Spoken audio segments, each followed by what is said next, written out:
akan mempelajari tentang ketentuan umum dan dasar-dasar perpajakan. Sebelum memulai pelajaran pada hari ini, marilah kita berdoa menurut agama dan kepercayaan kita masing-masing. Berdoa dimulai. Berdoa selesai. Baik, sebelumnya Ibu akan melakukan presentasi dahulu. Apakah ada yang tidak hadir hari ini? Oh, hadir semua. Baiklah, kalau begitu mari kita simak terlebih dahulu video berikut.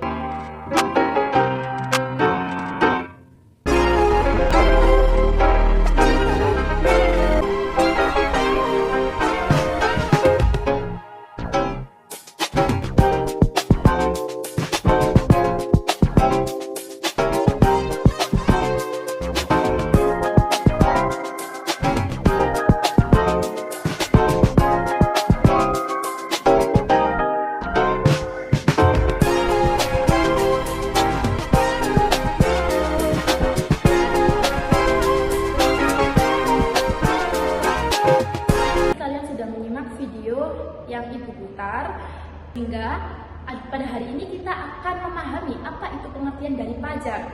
Pajak itu ialah iuran wajib yang harus dibayarkan oleh setiap wajib pajak berdasarkan norma-norma hukum untuk membiayai semua pengeluaran kolektif guna untuk meningkatkan kesejahteraan umum yang balas jasanya tidak diterima secara langsung.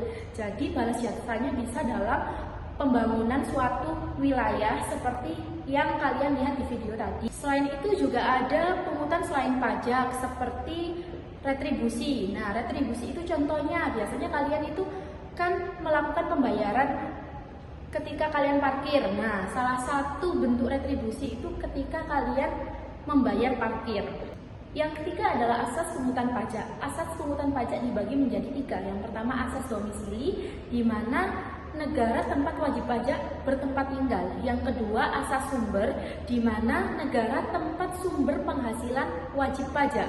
Yang terakhir adalah asas kebangsaan, di mana asas ini berhubungan dengan pengenaan pajak dengan kebangsaan suatu negara. Sistem pemungutan pajak ada 3, yaitu Official Assessment System yang terletak pada fiskus atau aparat pemungut pajak. Yang kedua adalah Self-Assessment System, di mana terletak di pihak wajib pajak yang bersangkutan.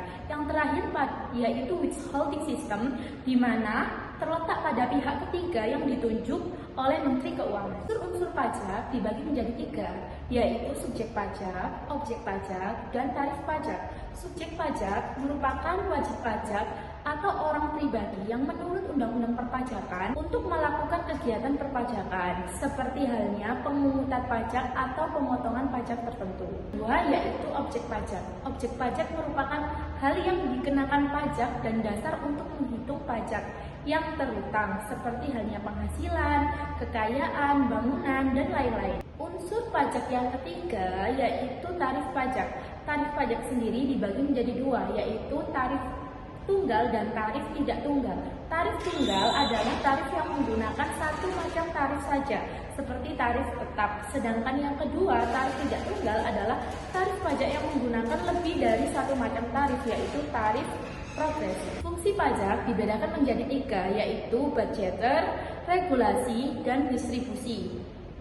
Budgeter itu pajak sebagai sumber penerimaan suatu negara. Yang kedua, fungsi regulasi yaitu pajak sebagai alat mengatur dan melaksanakan kebijakan di bidang sosial dan ekonomi. Dan yang terakhir adalah fungsi distribusi yaitu pajak sebagai penyalur atau meningkatkan keadilan sosial dengan jalan pemerataan pendapatan masyarakat.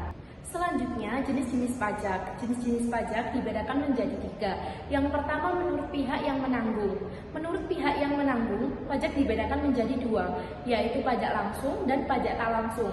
Pajak langsung adalah pajak yang pembayarannya dilakukan sendiri dan tidak dapat dialihkan oleh pihak lain, seperti contohnya pajak penghasilan.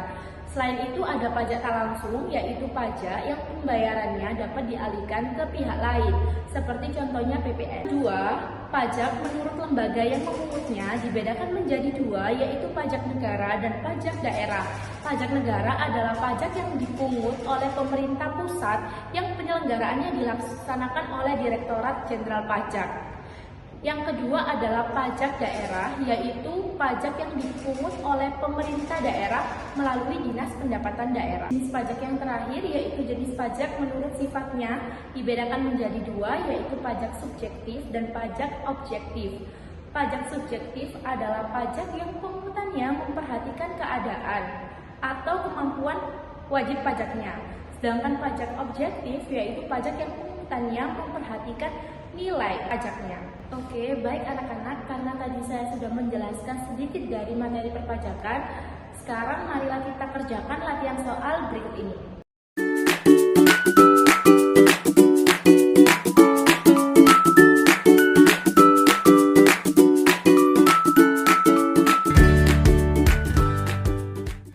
Kita berikan aplaus untuk Uma, Nadia, dan juga Kalia yang telah berhasil mengerjakan soal latihan ini dengan memperoleh skor tertinggi. Ya, baik anak-anak, jadi kesimpulan pada materi kita hari ini yaitu dengan pajak kita bisa membiayai semua pengeluaran-pengeluaran kolektif guna meningkatkan kesejahteraan umum bagi masyarakat kita.